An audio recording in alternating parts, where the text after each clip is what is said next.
Maybe y'all have read the news and you know what's going on. Hands up, don't shoot. This is from 2021 Le Monde, when Sir Ibrahim Raisi was elected to president, and he made the front page of The World, Le Monde. I have never seen an Iranian person on any U.S. front page magazine. A simple search of the New York Times reveals that the Shah was on the front page a couple of times, and then Ayatollah Khomeini, and then some models, and then some dead persons. I was like, oh, the French are very interesting people, you know, like they understand certain things of the East. A lot of scholars on Shiism are from France. And speaking of which, today we are going to delve in academia. Dr. Mahesh Sharma's Western Himalayan Temple Records, State, Pilgrimage, Ritual, and Legality in Chamba. Chamba, if y'all don't know, is currently located in modern-day Himachal Pradesh. Himachal Pradesh has attracted a lot of weird Europeans, just like Tibet. So you know how in the previous lecture we've covered, certain Europeans want to search for this lost utopia, and they project their own anti-Semitism, their own anti-Blackness, their own elitism onto other societies. So they promote certain aspects of said societies which fit their own ideological leanings. Luckily for us, more and more indigenous scholars are working on their own society's history in an academic context, so they can kind of push back on this weird Indo-Aryan fantasy propped up by, 20th century genocidal tendencies. Okay, this is from Brill's Indological Library, edited by Johannes Bronkhorst, in cooperation with Katsumi Mimaki, Arvind Sharma, Oscar von Hinube, and Richard Gombrich. I think Richard may be American, not sure. We are coming to you live from America. Today is January 5th. Today is, still the 5th. Published in Leiden and Boston. Shout out Boston, where I studied before. Preface. The most natural and perfect work is to generate its like. An alchemist's wisdom, from Carl Jung. Historians have decried the paucity of historical source material on the Himachal region of the Indian Himalayas, like me. This book addresses the problem to an extent by presenting a selection of 54 new documents from the erstwhile state of Chamba. There's a song.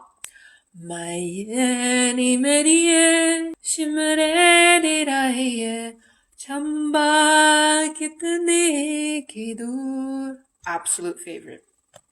Chamba is one of the most historically productive areas, particularly in the context of the Himalayas, yielding a rich source of epigraphic material, inscriptions, and copper plate grants over a millennium, 7th century CE to 1948, when it became part of the Indian nation. So yeah, there were a lot of kings and sovereigns prior to Indian independence who just got absorbed, and I think that's partly why these histories are so lacking in the recent decades from indigenous people, because everyone was just like Gandhi, Nehru, yay, Congress Party, and now we have a bit breathing space to be like, okay, let's take a step back. 2 volumes of Chamba epigraphs, Antiquities of Chamba, volume 1 and 2 by J. Vogel, shout out Vogel, we've also talked about him before, and by B.C.H. Tabra, respectively, have already received critical scrutiny. Most are yet to come, as there are quite a few epigraphs housed in museums pleading scholarly attention. Significantly, there are other stray collections like small temples, which are the repositories of such documents. This book provides a selection from one such small temple, the portal of Charpatnath in the town of Chamba. I love that he uses the word portal because, aliens. Okay. The documents are diverse, from revenue grants to those dealing with ritual, pilgrimage, temple economy in general, detailing the relationship between the state and these small centers, their relationship with the bigger establishments, their influence over the populace, mundane personal matters, notices, petitions, and lawsuits. It must be remembered that most of these documents were not aimed for public eyes, and therefore provide a flavor of the day-to-day politics of strife, cunning, and deceit. This is in contrast to the documents consciously fashioned for the future of grand schemes and achievements, like the Ashoka Pillars. This book presents all these documents, transcribed and translated, critically annotated, along with scholarly scrutiny and usage, covering a period from 7060s through 1960s. That's a 300-year period. That was like before America was founded.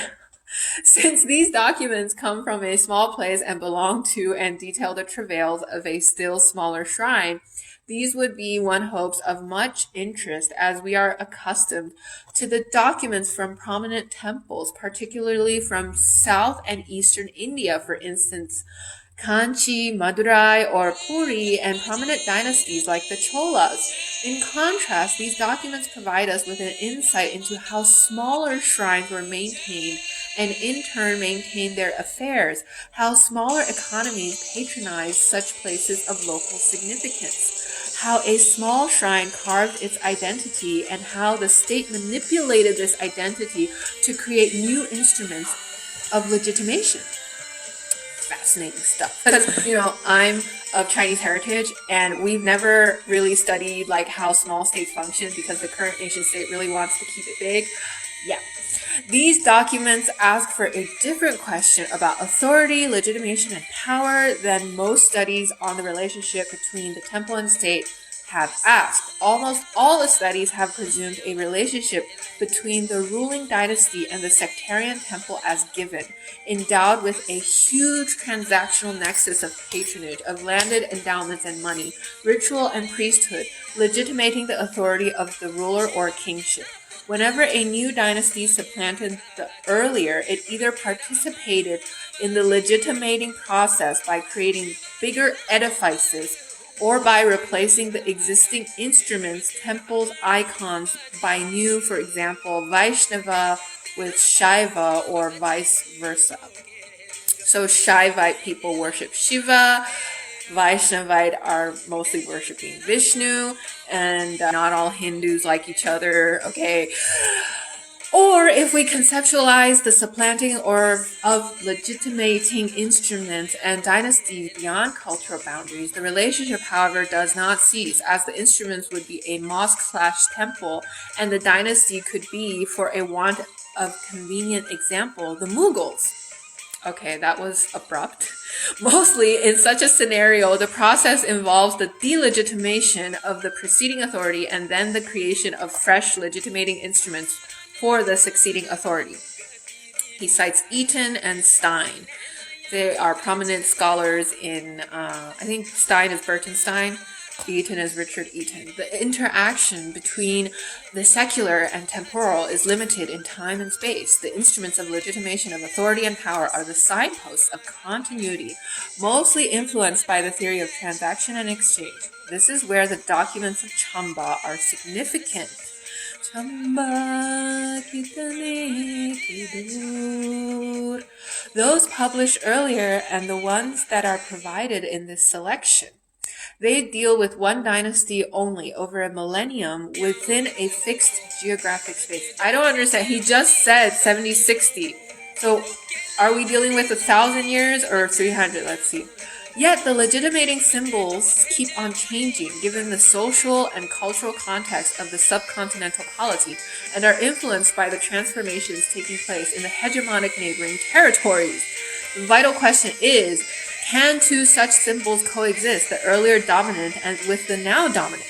What is the domain of a symbol outside the boundary of its locale, the temple complex? Does the transvaluation of human and divine help in understanding the plural or diverse, the hallmark of the South Asian social? He mentions Jammu in his book, so I think he's kind of alluding to Jammu, which is now Jammu and Kashmir. Let us simplify the three most discussed concepts the way they have been used in introducing these documents. Power refers to the ability to achieve certain goals, irrespective of the means. Shout out powerful people. Authority refers to the legitimacy, justification, and the right to exercise power. Shout out to the authority, which is the Turban al-Aswad. Legitimation is the process whereby an act, process, or ideology is attached to the tradition, the norms and values within the given society. How does Iran legitimate its existence? It is a process of building acceptance and normative within the given social space. Therefore, the legitimate power would be the ability to influence through authority, the accepted right to exercise control over people in subordinate positions. This is where the set of documents published in this study becomes significant. They differentiate the notion of authority on two counts. One is legitimation, that springs from the dominant cultural symbols maintained by the tradition or arrogated by the ruler. But significantly, these may not be the dominant symbols of the people. Ashab, you read, Asqat al-Nizam. Okay, this is where we should think about the mechanism through which the consent to rule is created.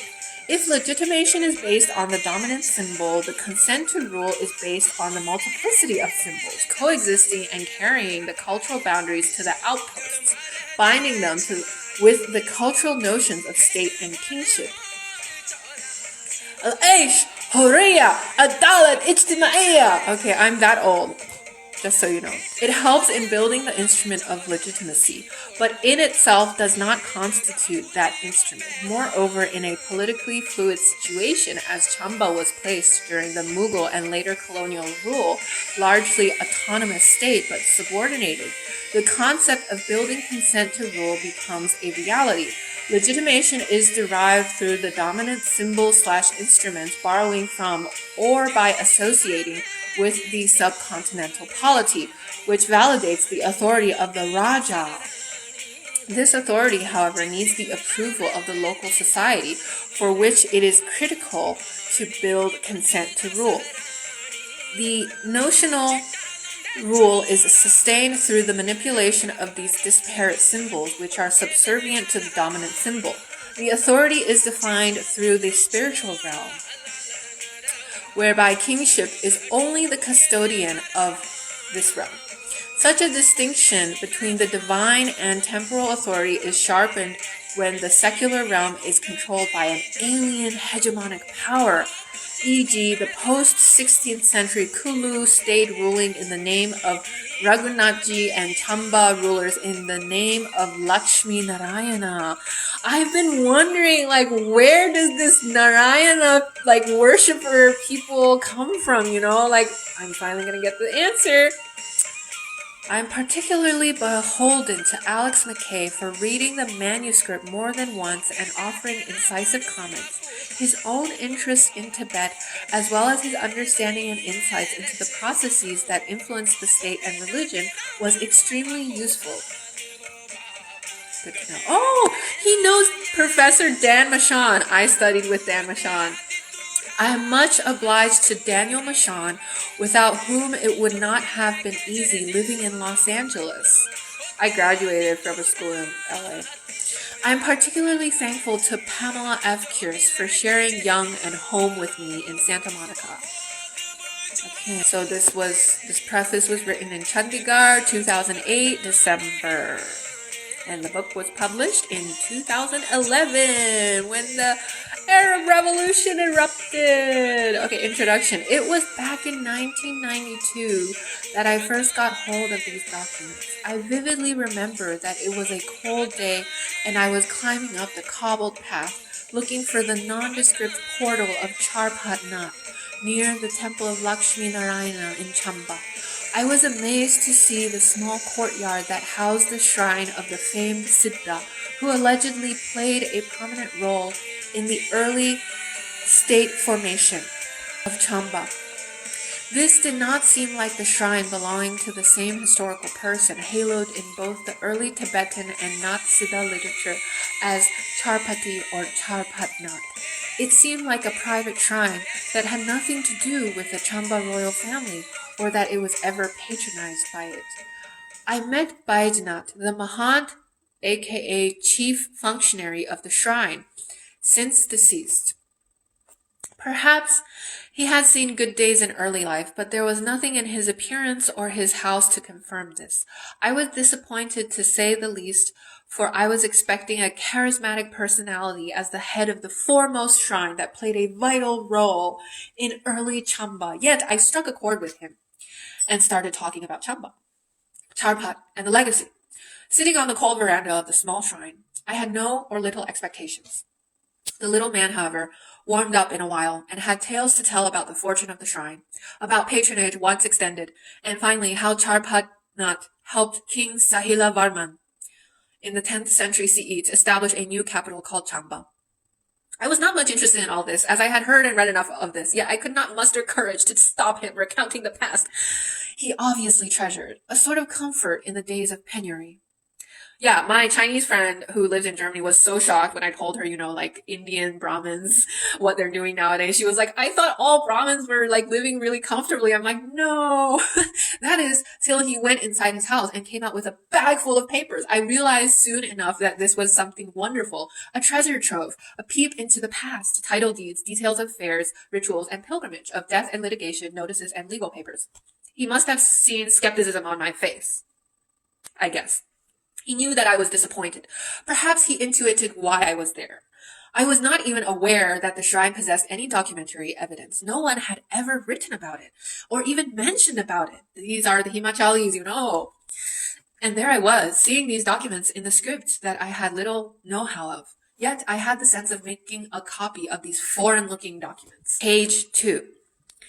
Getting the copies of these documents is also a kind of technological story, considering how fast the technology is changing.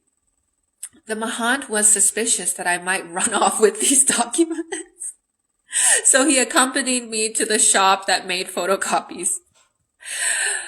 There was only one machine in the whole town at that time.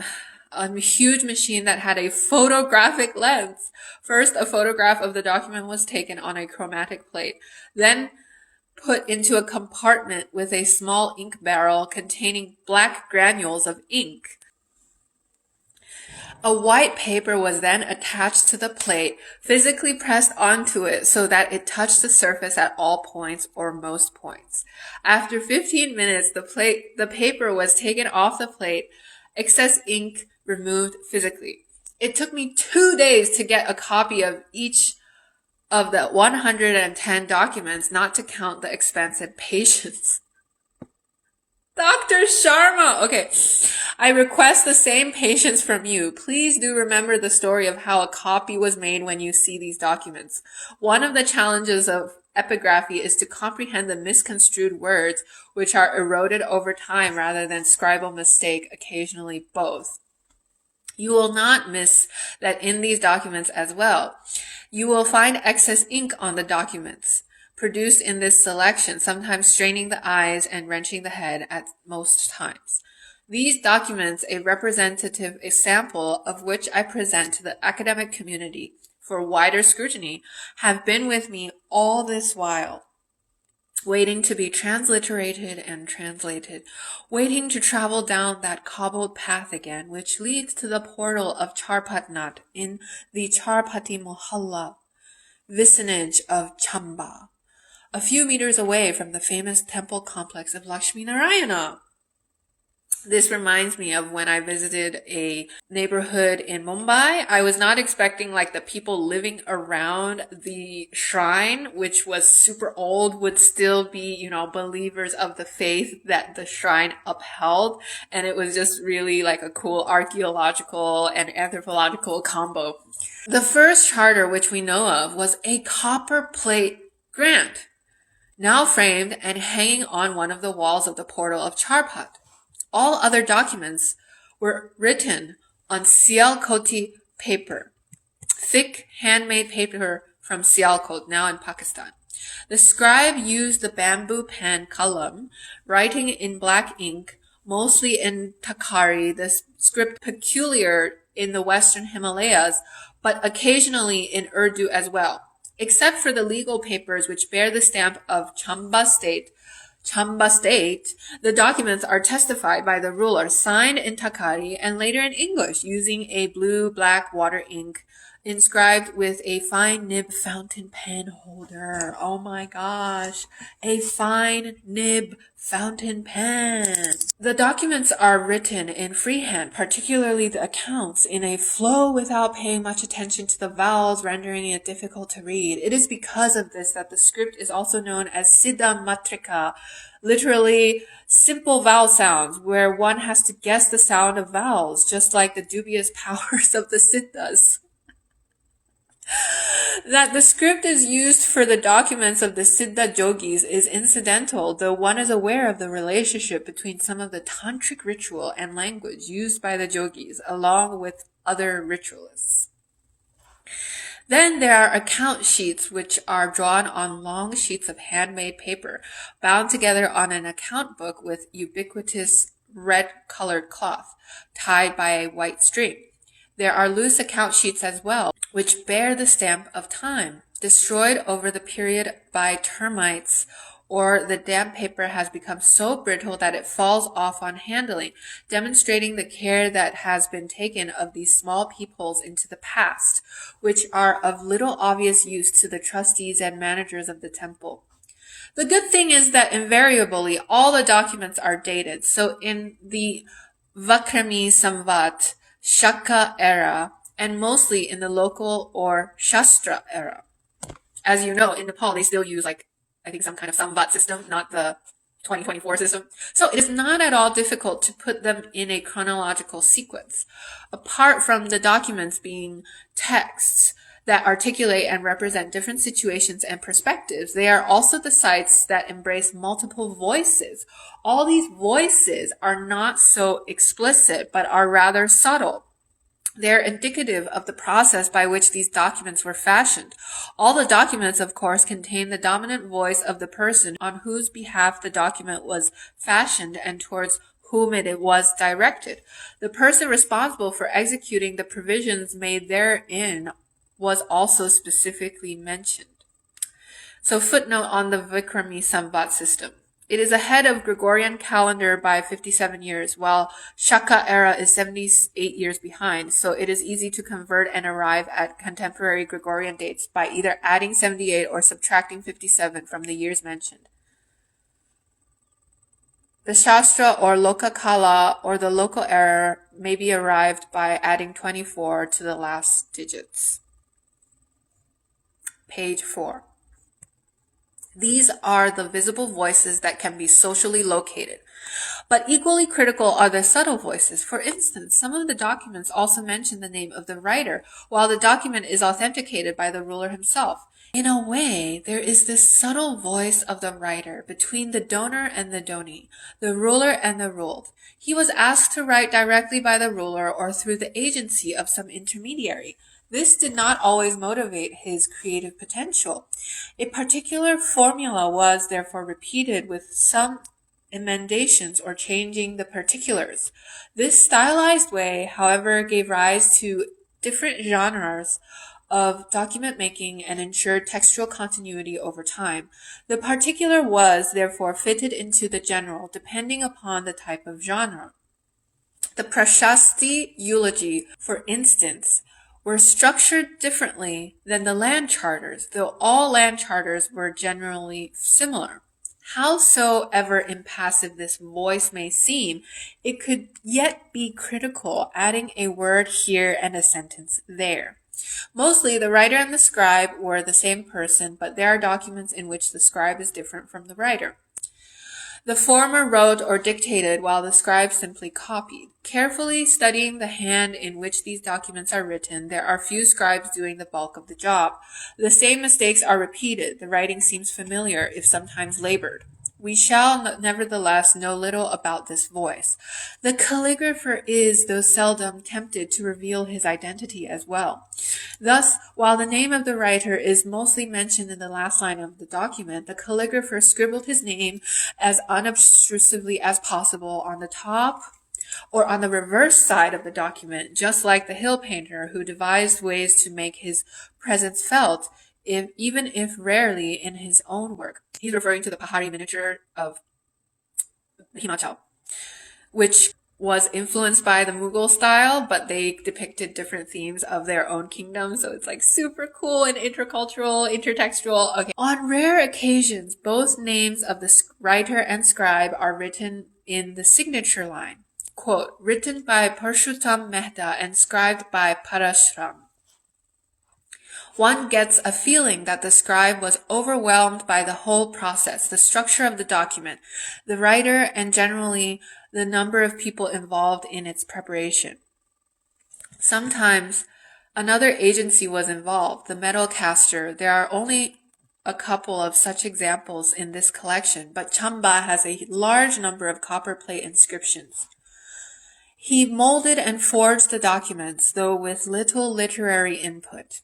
Yet his inability to comprehend letters makes it difficult to read. He did not always care for the vowels. He misconstrued the letters, as it were. But then there was little to choose from, as craft traditions were handed down from generation to generation, and art was a hereditary vocation.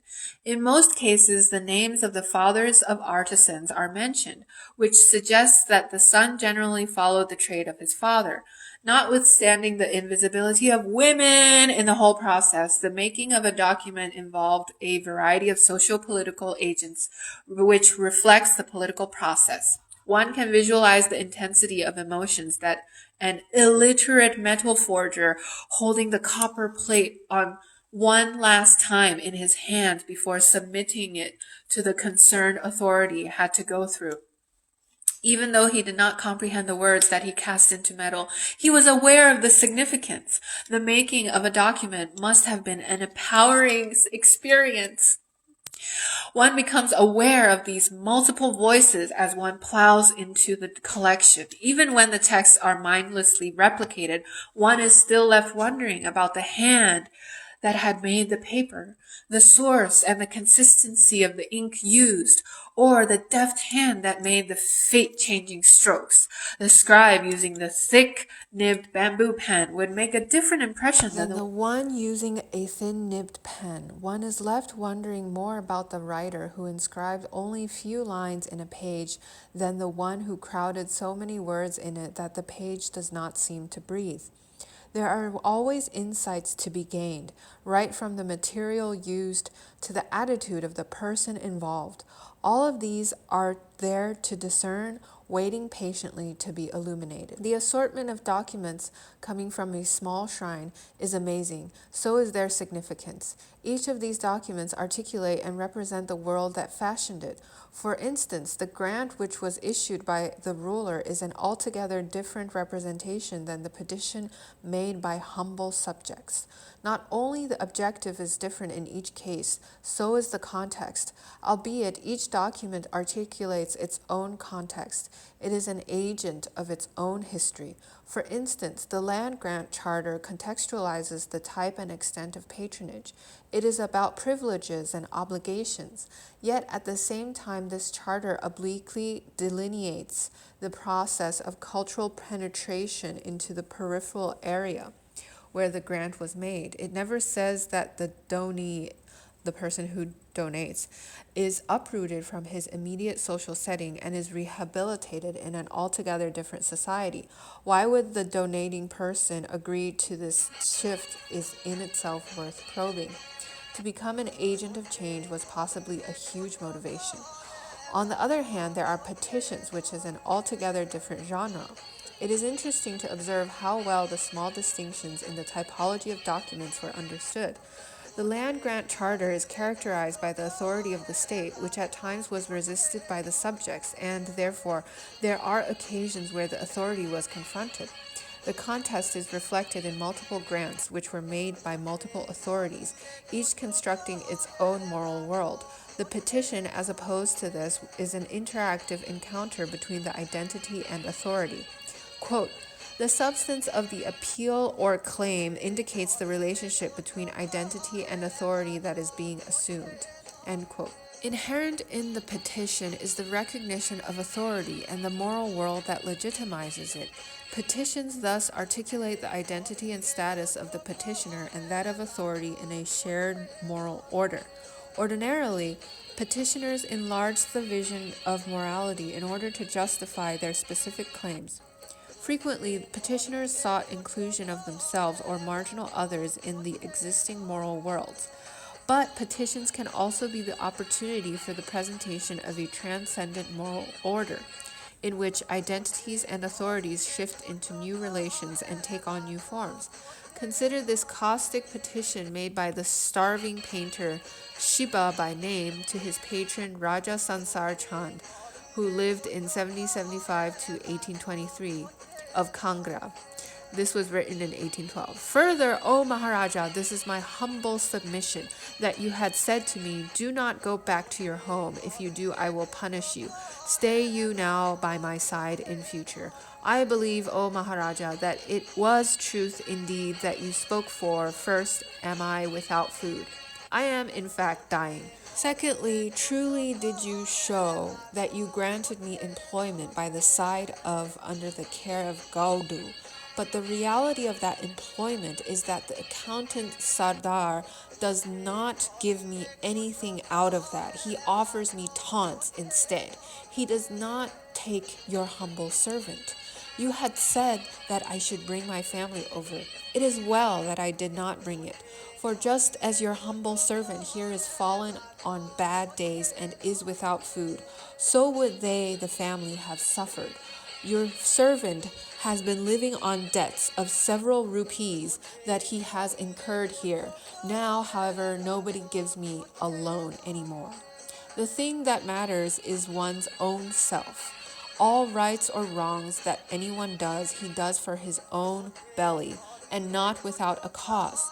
Do be kind, O Maharaja, and allow your humble servant now to depart.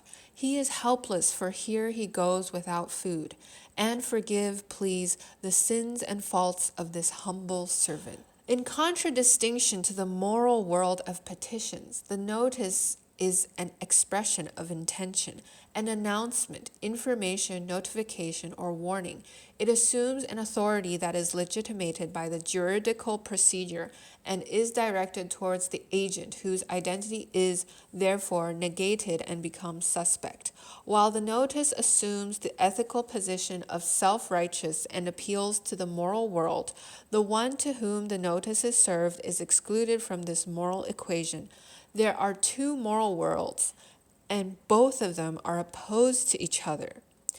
I did not think of all these questions when I first got hold of these documents. I only thought of them as evidence through which the history of the Western Himalayan kingdom of Chamba could be further written. There are a range of issues involving these documents, beginning with the production and dissemination of information to the questions of authorship and its audience, the procedure and people occupied in producing a document, of material used, and the power relations involved. By recognizing these issues, one realized how discursive, in fact, these documents are. Each document illuminates in its own complex history the social reality of the period. Each one of them is an ethnographic diary that contains a singular worldview waiting to catch our attention. In order to locate these documents in the pervasive political framework, which they reflect while also being the product of, let us recount in passing, the political history of Chamba. Chamba is one of those rare states that were ruled by a single dynasty, the Meru Moshunal dynasty, as the royal lineage is popularly known, ruled from its inception in the 7th century up to April 15th, 1948, when Chamba was merged with the Indian Union. While there were times when it lost its sovereignty and became a tributary state, yet it always retained its territorial integrity and cultural autonomy. This is reflected in an enormous number of epigraphs recovered from Chamba, stone inscriptions, and copper plate charters, 140 of which have already been published, and another 54 are being presented in this selection. Going through the dates when these epigraphs were issued, one may generalize that such productivity was the result of a continuous political stability. Whenever there was a political hiatus, no epigraphs were issued, or if issued, it was a rare occasion. Political stability is also reflected in the number of temples built by the state. The building activity is all the more astounding when we consider the smallness of economy, which depended upon forest products, shepherding, and subsistence agriculture. The foundation of the early state in Brahmapura, also known as Brahmor, is attributed to Maru towards the middle of the 7th century CE. He was an adventurer who carved a kingdom in the Himalayas for his son, himself abdicating power and instead practicing yoga. Mythically, the lineage was associated to the solar Ikshvakus and therefore Rama, the protagonist of one of the two epics, Ramayana, later worshipped as hero god. The genealogy claims an external descent for the dynasty, which in turn means that they were the harbingers of civilization, expressed in the norms of caste and Brahmanism. The claim still reverberates and impacts the Western Himalayan society, as all the dominant communities express themselves as caste groups claiming foreign descent from the Gangetic Plain, so modern day Bihar, Uttar Pradesh, etc. So this is all super new for me, and I am so overwhelmed, and I will end the episode here. Thank you guys so much for listening and traveling all the way 7,600 miles to and from with me. Take care and see you in the next episode.